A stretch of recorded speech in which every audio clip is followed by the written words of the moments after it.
Hi friends, welcome back to my channel. ಇವತ್ತಿನ ವೀಡಿಯೋದಲ್ಲಿ ಪುಳಿಯೋಗರೆ ಗೊಜ್ಜು ಮಾಡೋದು ಹೇಗೆ ಅಂತ ಹೇಳ್ಕೊಡ್ತಾ ಇದ್ದೀನಿ. ಇದನ್ನ ನೀವು 3 ತಿಂಗಳವರೆಗೂ ಸ್ಟೋರ್ ಮಾಡ್ಕೊಬೋದು. ಕಡಲೆ ಬೀಜ ಏನಿರುತ್ತೆ ಅದು ಮೆತ್ತೆ ಆಗಲ್ಲ, ಕ್ರಿಸ್ಪಿಯಾಗೇ ಇರುತ್ತೆ. 3 ತಿಂಗಳವರೆಗೂ ಏನೂ ಆಗಲ್ಲ, ಆರಾಮಾಗಿ ಮಾಡ್ಕೊಬೋದು. ಏನೇನು ಐಟಮ್ ಬೇಕು ಅಂತ ನೋಡೋಣ. ಇಂಗು, ನೆಕ್ಸ್ಟು ಸಾಸಿವೆ 3 ಸ್ಪೂನು, ಮತ್ತು ಕಡಲೆ ಬೀಜ, ಮೆಣಸಿಕಾಯಿ, ಒಣಮೆಣ್ಸಿಕಾಯಿ, ಬೆಳ್ಳುಳ್ಳಿನ ಹೆಚ್ಚಿದ್ದೀನಿ, ಮತ್ತು ಕರ್ಬೇವಿನ ಸೊಪ್ಪು ನೀಟಾಗಿ ವಾಶ್ ಮಾಡ್ಕೊಂಡು ಇಟ್ಕೊಂಡಿದ್ದೀನಿ. ನೆಕ್ಸ್ಟು ಸಾಂಬಾರು ಪುಡಿ, ಬೇಳೆ ಸಾಂಬಾರು ಪುಡಿ ಯೂಸ್ ಮಾಡ್ತಾಯಿದ್ದೀನಿ. ನೆಕ್ಸ್ಟು ಬೆಲ್ಲ, ದಪ್ಪುಪ್ಪು, ನೆಕ್ಸ್ಟು ಕೊಬ್ಬರಿ ತುರಿ, ನೆಕ್ಸ್ಟು ಎಳ್ಳು, ಕಪ್ಪೆಳ್ಳು ತಂದಿದ್ದೀನಿ ನಾನಿಲ್ಲಿ, ಕಡಲೆಬೇಳೆ,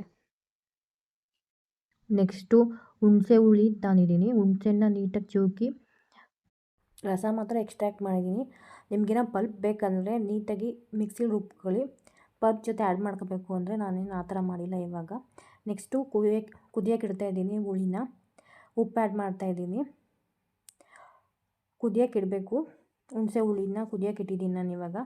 ನೆಕ್ಸ್ಟು ನಾನು ಬೆಲ್ಲ ಆ್ಯಡ್ ಮಾಡ್ತಾಯಿದ್ದೀನಿ. ಬೆಲ್ಲನ ನಿಮಗೆ ಇಷ್ಟ ಆಗಲ್ಲ ಅಂತ ಅಂದರೆ ಸ್ಕಿಪ್ ಮಾಡಿ. ಸ್ವೀಟ್ ಜೊತೆ ಖಾರವಾಗಿರುತ್ತೆ ಅಂತ ಬೆಲ್ಲ ಆ್ಯಡ್ ಮಾಡ್ತಾಯಿದ್ದೀನಿ. ಆವಾಗಲೇ ಕಾಂಬಿನೇಷನ್ ಚೆನ್ನಾಗಿರುತ್ತೆ. ಟ್ರೈ ಮಾಡಿ. ಇಷ್ಟ ಇಲ್ಲ ಅಂದರೆ ಒಂದು ಸ್ವಲ್ಪ ಟ್ರೈ ಮಾಡಿ ನೋಡಿ, ಬೆಲ್ಲ ಆ್ಯಡ್ ಮಾಡಿ. ನಿಂಬೆಹಣ್ಣು ಗಾತ್ರ ಬೆಲ್ಲ ಆ್ಯಡ್ ಮಾಡ್ತಾಯಿದ್ದೀನಿ. ನೆಕ್ಸ್ಟು ಹುಣಸೆ ಹುಳಿ ಕುದಿಯೋಕ್ಕೆ ಶುರು ಆಗೈತೆ, ಬಾಯ್ಲ್ ಆಗೋಕ್ಕೆ ಶುರು ಆಗೈತೆ. ಒಂದು ಸಲ ಬೇಕಾದರೆ ಮಧ್ಯೆ ತಿರುಗ್ಬೋದು, ಇಲ್ಲಾಂದರೆ ಅಂಟಿಟ್ಕೊಳ್ಳೋ ಚಾನ್ಸಸ್ ಇರುತ್ತೆ. ಬಾಯ್ಲ್ ಆಗುವಾಗ ಒಂದು ಸಲ ತಿರುಗಿ ಅಷ್ಟೇ ಸಾಕು. ತಿಕ್ ಕನ್ಸಿಸ್ಟೆನ್ಸಿ ಆಗಬೇಕು ಹುಣಸೆ ಹುಳಿ. ಅಲ್ಲಿವಾಗ ಇದು ಮಾಡ್ತಾಯಿರಿ, ತಿರುಗ್ತಾಯಿರಿ, ಕುದಿಯೋಕ್ಕೆ ಬಿಡಿ. 15 ಮಿನಿಟ್ಸ್ ಕುದಿದ್ರೆ ಸಾಕು. ನೋಡಿ ಇವಾಗ ಬಾಯ್ಲ್ ಆಗೈತೆ ಚೆನ್ನಾಗಿ, ಯಾವ ಥರ ತಿಕ್ ಕನ್ಸಿಸ್ಟೆನ್ಸಿಲಿ ಬಂದೈತೆ ಅಂತ. ಏನು ಯಾವಾಗಲೂ ತಿರ್ಗೋ ಅವಶ್ಯಕತೆ ಇಲ್ಲ.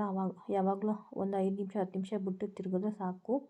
ಅಂಡಿ ಹಿಡಿಯೋದಿರಂಗೆ ನೋಡ್ಕೊಳ್ಳಿ ಅಷ್ಟೇ, ತಳ ಹಿಡಿಯೋದಿರಂಗೆ ನೋಡ್ಕೊಳ್ಳಿ. ನೋಡಿ ಇವಾಗ ಯಾವ ಥರ ಕಾಣಿಸ್ತೈತೆ ಅಂತ ಹುಣಸೆ ಹುಳಿ. ಗೈಸ್, ನೀವೇನಾದ್ರು ಹೊಸಬ್ರು ಆಗಿದ್ರೆ ನಮ್ಮ ಚಾನಲ್ನ ಲೈಕ್ ಮಾಡಿ, ಶೇರ್ ಮಾಡಿ, ಕಮೆಂಟ್ ಮಾಡಿ. ನೆಕ್ಸ್ಟು ಸಾಂಬಾರು ಪೌಡ್ರ್ ಆ್ಯಡ್ ಮಾಡ್ತಾಯಿದ್ದೀನಿ ನಾನು. ಹುಳಿ ಸಾಂಬಾರು ಪೌಡ್ರ್ ಆ್ಯಡ್ ಮಾಡ್ತಾಯಿದ್ದೀನಿ ನಾನು ಇಲ್ಲಿ 4 ಸ್ಪೂನ್ ಹುಳಿ ಸಾರು ಪುಡಿ ಆ್ಯಡ್ ಮಾಡ್ತಾಯಿದ್ದೀನಿ. ನೆಕ್ಸ್ಟ್ ಎಲ್ಲ ನೀಟಾಗಿ ಮಿಕ್ಸ್ ಮಾಡ್ಕೊತಾಯಿದ್ದೀನಿ ನಾನು ಹುಣಸೆ ಹುಳಿನ. ಕುದಿಯುವಾಗ ಆರೋ ಚಾನ್ಸಸ್ ಇರುತ್ತೆ ಹುಣಸೆ ಹುಳಿ, ಕೈ ಹುಷಾರು. ನೀಟಾಗಿ ಮಿಕ್ಸ್ ಮಾಡ್ಕೊತಾಯಿದ್ದೀನಿ. ಖಾರದ ಪುಡಿ ಹಾಕಿದ್ಮೇಲೆ ಏನು ಅಷ್ಟೊಂದೇನು ಬೇಯೋ ಅವಶ್ಯಕತೆ ಇಲ್ಲ. ಒಂದು 10 ಮಿನಿಟ್ಸ್ ಬೇಯಿಸ್ಬಿಟ್ಟು ಹುಣಸೆ ಹುಳಿನ ಫ್ಲೇಮ್ನ ಆಫ್ ಮಾಡ್ಕೋಬೇಕು. ಆ ಕಡೆ ಈ ಕಡೆ ಎಲ್ಲ ಆರೋ ಚಾನ್ಸಸ್ ಇರುತ್ತೆ, ಹುಷಾರು. ಇವಾಗ ಹುಳಿ ರೆಡಿಯಾಗೈತೆ. ನೋಡಿ ಹುಳಿ ಯಾವ ಥರ ಕಾಣಿಸ್ತೈತೆ ಅಂತ. ನೆಕ್ಸ್ಟ್ ಹುಳಿಗೆ ಒಂದು 4ರಿಂದ 5 ಸ್ಪೂನ್ ಎಣ್ಣೆ ಹಾಕೋತಾಯಿದ್ದೀನಿ. ನೋಡಿ ನಾನು ಫ್ರೀಡಮ್ ಆಯಿಲ್ ಯೂಸ್ ಮಾಡ್ತಾಯಿದ್ದೀನಿ. ನೀವು ಬೇಕಾದ್ರೆ ಕೊಬ್ಬರಿ ಎಣ್ಣೆ ಬೇಕಾದ್ರೆ ಯೂಸ್ ಮಾಡ್ಬೋದು. ನೀಟಾಗಿ ಮಿಕ್ಸ್ ಮಾಡ್ಕೊತಾಯಿದ್ದೀನಿ ಒಂದ್ಸಲಿ.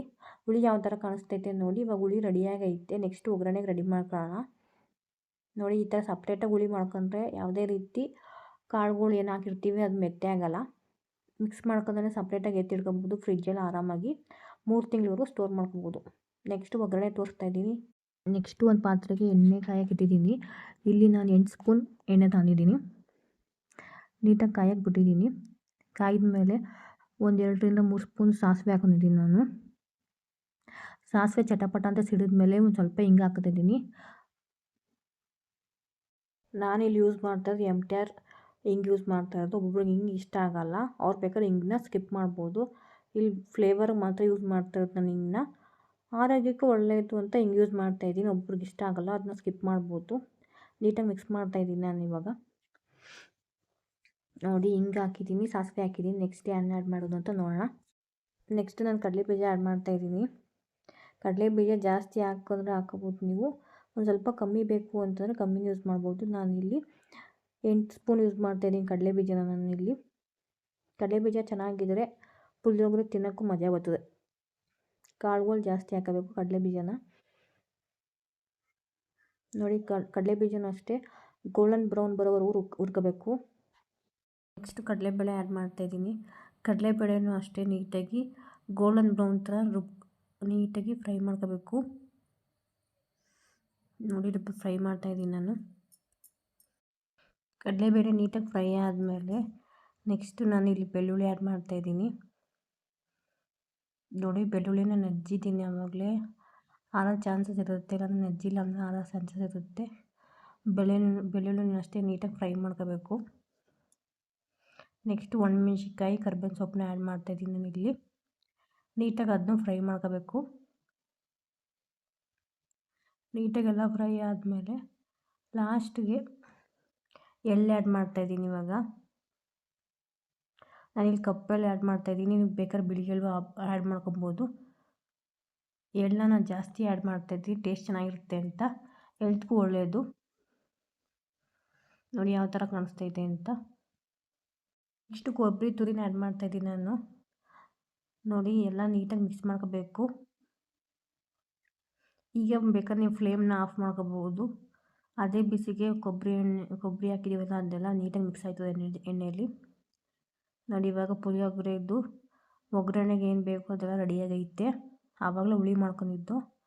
ನೋಡಿ ಹುಳಿ ಮತ್ತು ಗೊಜ್ಜನ್ನ ಒಗ್ಗರಣೆ ಸಪ್ರೇಟಾಗಿ ಇಟ್ಕೋಬೇಕು ನೀವು. ಆವಾಗಲೇ 3 ತಿಂಗಳವರೆಗೂ ಸ್ಟೋರ್ ಮಾಡ್ಕೊಳ್ಳೋಕ್ಕೆ ಸಾಧ್ಯ. Thanks for watching guys. See you next video.